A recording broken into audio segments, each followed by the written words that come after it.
Topic po natin ngayon para sa ating mga overseas foreign workers. Marami po nagme-message sa akin. Ano yung kadalasang sakit ng mga overseas foreign workers natin? Actually, magugulat kayo, medyo iba ang sakit ng kababayan natin sa abroad kumpara sa mga sakit nila dito. Base sa mga data, ito base ito sa OWA at sa PhilHealth, meron tayong nakuhang data.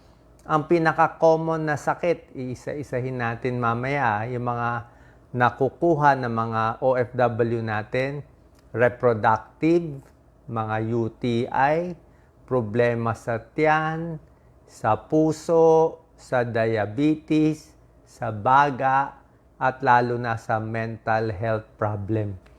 Yan ang mga top na sakit based on sa mga claims at complaint ng ating overseas worker. Tapos meron pa tayong mga datos bago ko iisa-isahin itong 8 mga sakit at ano magagawa ninyo sa abroad ng home remedy kung hirap kayo magpa-check up sa doktor.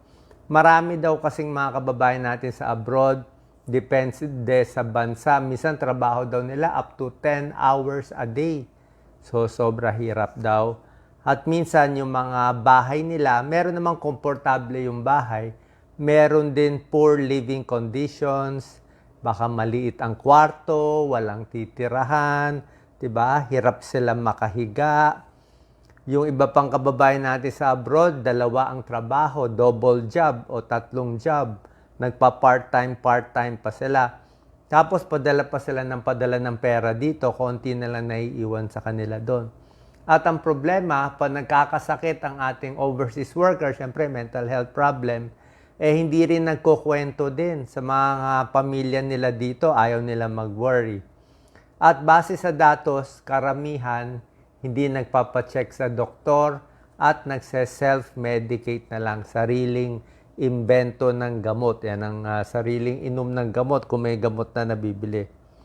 Although marami naman daw overseas workers, hindi naman daw naninigarilyo, uminom ng alak, pero yung pagkain nila minsan hindi maganda. Tsaka takot yung kababayan natin magpa-check sa foreign doctor. Ayaw din nila. 'Di ba? Tapos marami sa kanila, wala rin yung mga maintenance na bakuna. Meron daw 14 hours pa. Opo, kaya nga ginawa ko tong video para sa ating overseas worker. Tingnan natin 1 to 8. Ito base sa OWA, base sa PhilHealth, mga claims, ito yung mga top 8 na kino-complain ng ating kababayan. Kaya focus tayo. Tapos gagawin ko, alam niyo naman style ko, gusto natin makatulong. Yung pinaka home remedy na pwede gawin ng walang doktor, tingnan natin. At kung talagang walang choice, anong gagawin natin? Anong doktor pupuntahan? Number 1 out of 8, reproductive health problem. Yung menses nagloloko. Minsan hindi na dinadatnan. Diba? Minsan naman sobra lakas ang regla. Minsan baka may myoma. Diba? May bukol, hindi nila alam. Minsan may vaginal discharge. At marami sa kababayan natin sa abroad, may ilan sa kanila, hindi ko naman nila lahat, baka may mga iba't ibang partner. Diba? Pag iba't ibang partner, may vaginal discharge, isipin nila, magigilty sila, baka sexually transmitted disease. Diba? So, ma-stress sila. So, bakit nagloloko ang regla? Okay? Pwedeng stress relief. Comment po kayo sa mga overseas workers natin. Maganda po yan. Nalalabas nyo yung stress nyo. Wag lang kayo mag-comment ng pangalan ng employer nyo para wag tayo makasakit at hindi tayo magsisi sa pinost nyo. Pwede naman anonymous Pag nagloloko lang ang regla nyo, okay nagloloko, nababawasan, o medyo humihinto, pwedeng stress-related lang yon. Baka na-stress kayo, may problema sa Pilipinas, hindi kayo nakakain maigi, hindi kayo nakatulog, okay lang yan. Sobra kayo pagod na wala ang regla, okay lang yon. Parang normal lang yon. Hintayin nyo lang, kain lang kayo ng masustansya. Ang problema kung malakas yung regla. 7 days, buo-buo ang dugo. Ayaw tumigil. Yan, ibang usapan yon. Baka maging anemic ka dun Kung malakas ang regla mo, syempre, doktor, pupunta, complete blood count, tapos iron supplement. Pero kung walang iron supplement, kasi minsan masakit sa tiyan iron supplement, pwede rin yung mga atay, karne. Kung makakakain ka atay, karne, green leafy vegetable, nakakataas ng dugo, pang-anemic. Kundi iron supplement after meals, pampataas ng dugo. Kung duda mo, anemic ka, tingnan mo kamay mo, kulang ba sa pagka-pink, maputla ba yung mata. So, yan din yon kung malakas ang regla. Minsan, stress lang, malakas ang regla. Pero kung 3 months na malakas ang regla, lalo na kung may buo-buo, pwedeng ibang usapan eh. Pwedeng may myoma kasi. Lalo na kung edad 30, 40. Kung myoma na, wala tayong choice. Ultrasound, vaginal ultrasound. Hanap kayo dun. Okay? Walang choice yun kung talagang bubo. Vaginal discharge, basta hindi maamoy. Minsan baka pawis, panty liner, o baka masikip, mainit yung underwear nyo, o baka sobrang hugas, pwede rin, sobrang hugas, or pwedeng kulang sa hugas o sobrang hugas. So, vaginal discharge, hindi lahat sexually transmitted disease, pwede mahugasan lang sa labas, mild soap lang. Wala namang kaso dapat yan. Gagaling din dapat. Okay? Kung di naman tayo nag-iisip ng mga infection. So, bawas stress, cleanliness. Pag no choice, ultrasound ng puwerta, ng matres. Okay, makikita yung matres kung may problem. Okay, reproductive system, yun lang magagawa natin dyan. Number 2, pinaka-common complaint, UTI. Ang dami nagkaka-UTI. Okay? Bakit nagkaka-UTI? Nakikita ko ibang kababayan natin sa abroad, hindi pumupunta sa CR, hindi umiihi. Diba? Trabaho ng trabaho, bawal umupo. Hindi umiinom ng tubig. Kaya hanapin nyo yung banyo, inom kayong maraming tubig, kahit every hour, bawat oras, ihi kayo ng ihi. Kahit papano, iwas UTI, iwas kidney stones, tubig na lang inumin nyo. Huwag ng juice na matatamis para hindi magka-diabetes, huwag ng soft drinks, at iba pa, tubig na lang, ha? Para di mag-UTI, iwas kidney stones. Tapos yung hugas ng puwerta, dapat tama, laging malinis. Baka maganda naman yung mga banyo dyan. O magbaon na lang kayo. Kung trabaho nyo, 16 hours, dapat meron kayong pampalit ng underwear para hindi mag-UTI. Okay? Pag nagka-UTI, depende kung masakit talaga ang pag-ihi, mahapdi ang pag-ihi, urinalysis. O pag konti lang ang UTI, inom lang maraming tubig. Pwede rin. Anong home remedy? Bukod sa tubig, cranberry juice. May konting pag-aaral, cranberry juice. Pero usually, antibiotics. I'm not sure kung makakakuha kayo ng antibiotics. Kung talagang UTI, masangsang yung amoy, madilaw, talaga siya, antibiotics. Usually, kahit mga 3 days. Kahit mga amoxicillin, ciprofloxacin, ewan ko lang makakakuha kayo ng reseta. Pero maganda, urinalysis muna. Pero kung mild lang UTI, inom maraming tubig, pwede na dapat yun. Okay, gagaling din dapat yun, tsaka pahinga. Number 3 problem, digestive system. Nako, ito common to sa kababayan natin. Masakit ang tiyan, ino-ulcer, hindi kumakain ng tamang oras, hindi napapakain ng amo, kung ano lang pinapakain, makabag ang tiyan, GERD, heartburn, irritable bowel, kulo ng kulo ang tiyan. Bakit? Pangit ang pagkain, hindi sanay sa kinakain sa abroad, hindi balanse ang diet, baka puro karne, walang break sa trabaho, 'di ba? Dapat naman malinis yung pagkain. So, pinakamaganda, baon kayo o basta yung pagkain nyo, mas gusto ko mainit kahit paulit-ulit lang. Yung mga simpleng food lang. Yung kung may kanin lang, kanin, konting ulam, pwede na yun. Kanin, konting ulam. Huwag na kayo mag-try ng mga maraming curry, maraming sauce, yung mga laksa na maaanghang. Huwag nyo lang subukan, kukulo lang tiyan nyo. Diba? Yung mga foreign food. Basta kanin lang, plain rice, huwag masyadong oily, lagyan mo lang konting ulam, konting gulay, pwede na yun. Inuman mo lang mainit na tubig para kalma lang yung tiyan nyo. Okay? Kasi pag masyadong spicy ang food, hindi tayo sanay, kukulo ang tiyan. Okay? Pwede kayo mag-multivitamins.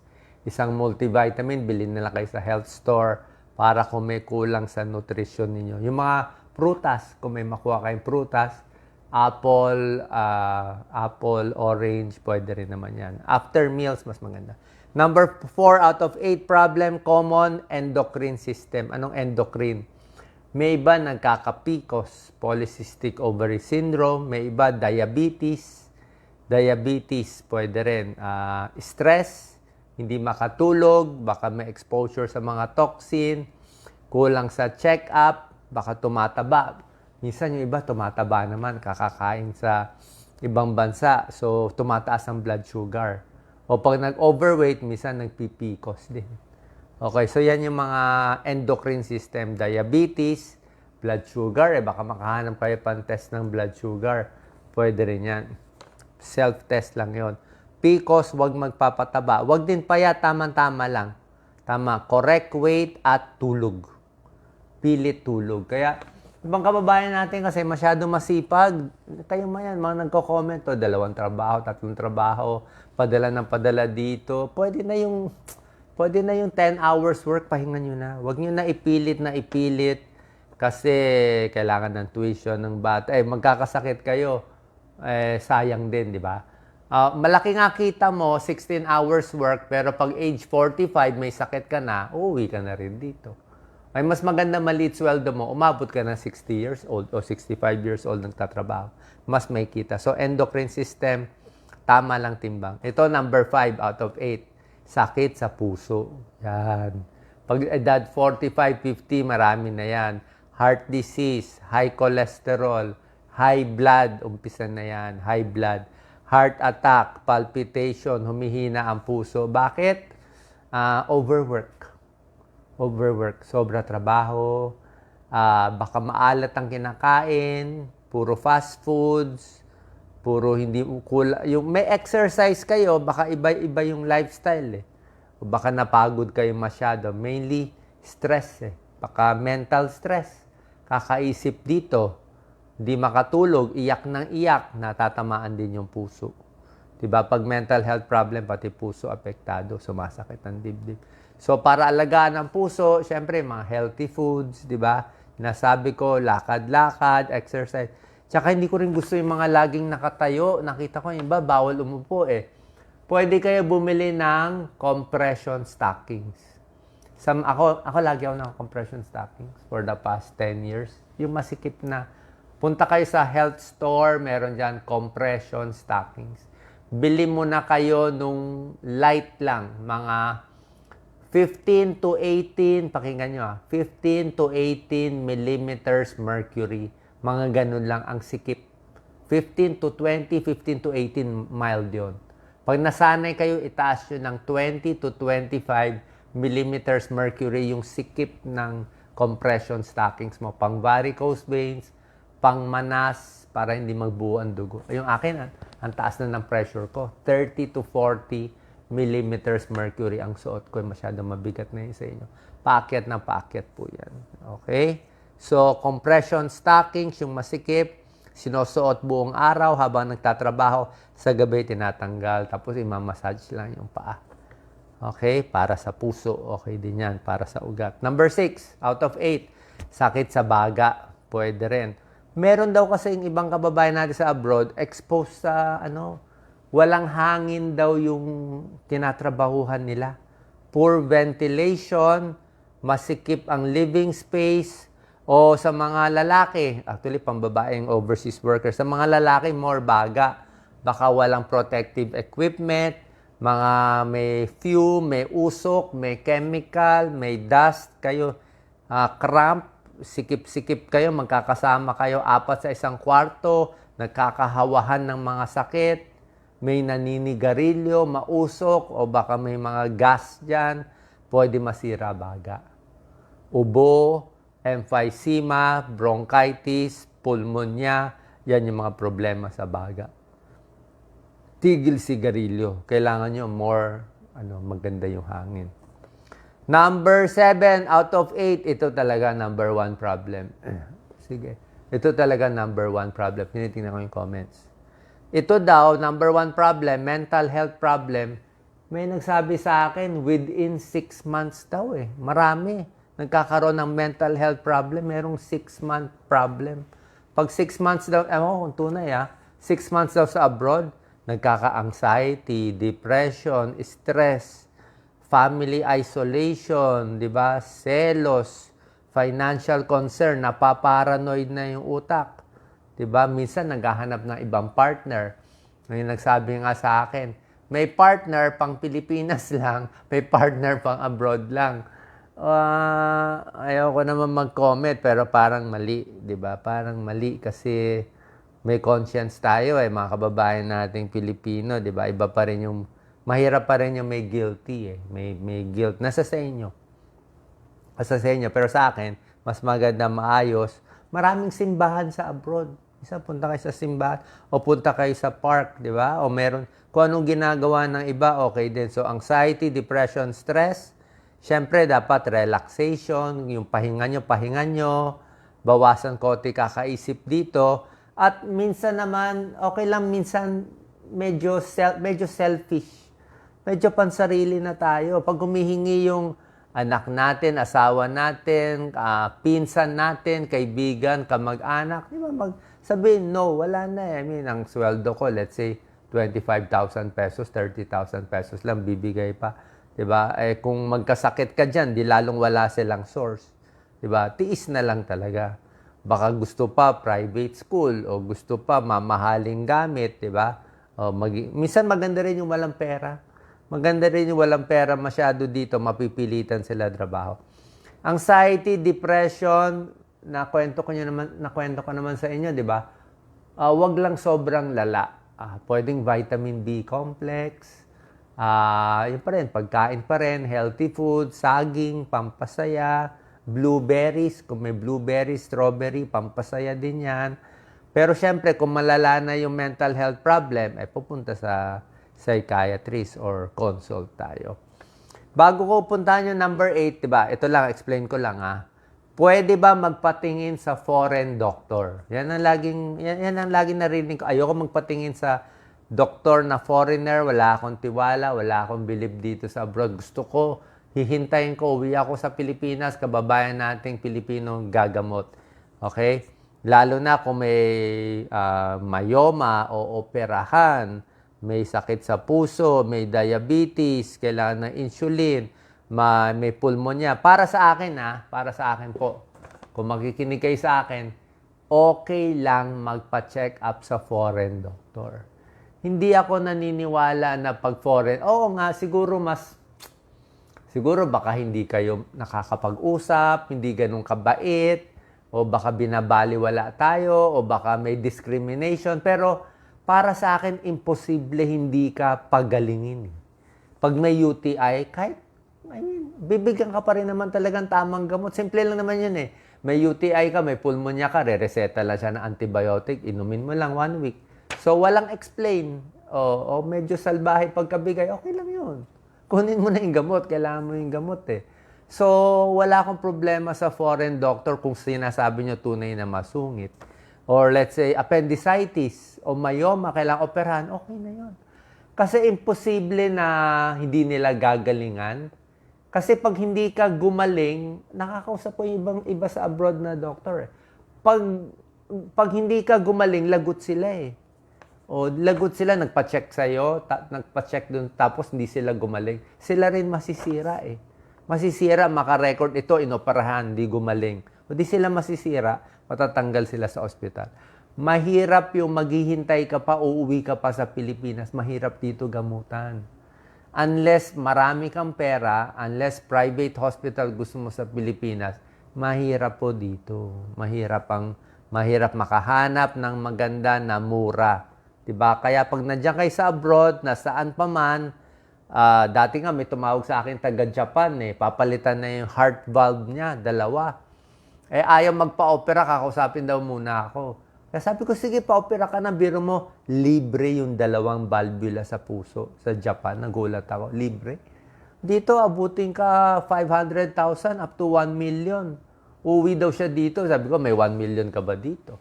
Kung wala ka 1 million, libre ka na sa Japan. Oo. Iba nga salita nila. So, huwag matakot sa foreign doctor. Sa akin, okay lang yun. Baka misunderstanding lang.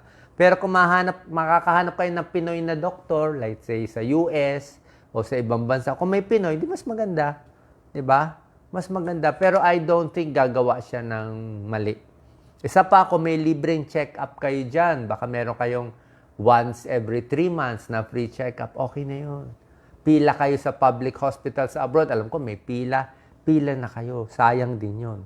Kung merong libre mga flu vaccine, yung mga kailangan natin, pang trangkaso, pang pulmonya, pang hepatitis vaccine, kung may libre, kunin nyo na. O, walang kaso po yun. Okay? So, yun lang po sa akin. Huwag masyadong, pag hindi nakuha ng home remedy, pa-check na tayo doon. Okay lang yan. Mas panalo tayo. Mas panalo tayo doon. Kasi ang doktor lang nakakareseta nitong antibiotics tsaka mental health na gamot eh. Tapos pag nakuha mo na yung gamot, may option ka naman eh. Kung tutuloy, hindi tutuloy. And lastly, number 8, sleep problem. Hindi makatulog. Tunay ba to? Hindi makatulog. Ba't di makatulog ang kababayan natin sa abroad? Lalaki, babae. Actually, yung mga pang women, OFW, mga reproductive lang, tsaka UTI, tsaka PCOS. Pero lahat ng iba dito, kahit lalaking overseas worker. So, hindi makatulog, uncomfortable yung bahay, marami iniisip, may depression, kulang sa relax, hindi maganda yung night shift, di ba? So, kailangan lang talaga nasa isip, nasa dasal, at sa akin yung social media sa abroad, nasa sa inyo. Baka malungkot lang kayo sa social media, kakatingin-tingin eh. Ewan ko lang kung magandang marami. At least ito, mga health tips lang o comedy lang panoorin nyo. Pero wag na masyado siguro ibang bagay. Kung merong mga relaxation sa ibang abroad, kausap nyo yung mga kababayan natin, saan po nakatulong to. Okay? Marami nagko-comment from Athens, Greece, from Italy, from Hong Kong, from Taiwan. Yes. Lastly, ito pa pala. Wala po ako ine-endorse kahit anong product. Paulit-ulit na po to eh. Wala kahit isa. Lahat po yan fake. Tinutulungan ko lang yung Birch Tree Advance. Simple lang naman malaman kung tunay or fake. Ito lang yung account ko. Ito yung account ko. Doc Willie Ong, 17 million followers, may blue check. Marami na ako ginawa dyan. Mahirap talaga po ngayon. AI na ngayon. Mag-search kayo ano AI. Artificial intelligence na lahat na ng artista, politiko, kaya nila baguhin yung boses at itsura. Pero, yung account, hawak ko pa rin naman yung account na to eh. Itong Doc Willie Ong na may blue check. Lahat naman ng fake ads, hindi ko naman account yun eh. Wala namang blue check yun eh. Tsaka to kay Doc Lisa. Okay? So, wag lang kayo bibili. Hindi ko kayo papabilin. Imposible hingihan ko kayo ng kahit piso. Wala po yan. Yung iba lang kasi hindi sanay tumingin ng fake at hindi fake. Pero pinipilit natin gawan, nire-report ko lagi sa FB. Marami naman natatanggal na ng FB. Kaya lang, kahit makatanggal ng 10 o 20 fake accounts, maraming magsusulputan ulit. I-report na lang po natin. So, ingat po palagi. God bless palagi sa overseas foreign workers at sa mga kababayan natin. Thank you po.